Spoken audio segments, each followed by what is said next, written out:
Institute for Social and Environmental Transition Nepal. It's a think tank based in Kathmandu. We work on issues around natural resources, technology, society, and we try to look at the interface between science and social science. In 2010, when we got TTI, at that point we realized that we had the skills of doing research and we are not good managers. So the core funding that TTI provided us forced us to think about managing an organization, having adequate human resources, communication, having a strategy. So that allowed us to begin that journey. And in that journey, the 2015 earthquake in Nepal, I think, kind of emerges as a turning point.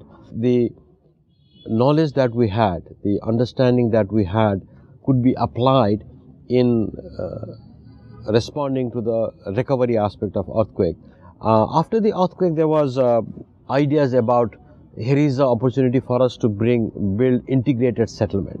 So what we did was to, we had this funding support, and then we started to do some community survey.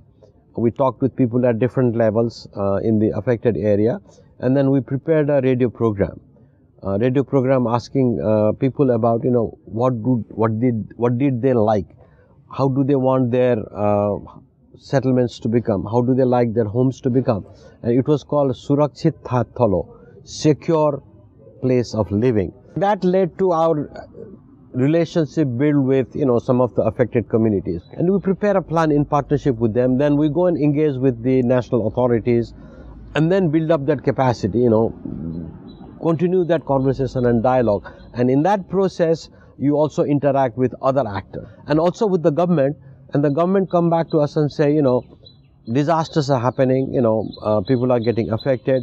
Is there a way we can devise a strategy at a national level where we can begin to think about minimizing disasters? So in some other partners, we were involved in preparing what's called national strategy for local resilient community. That required us to work with all the municipality of Nepal. This was a national strategy we prepared for the government.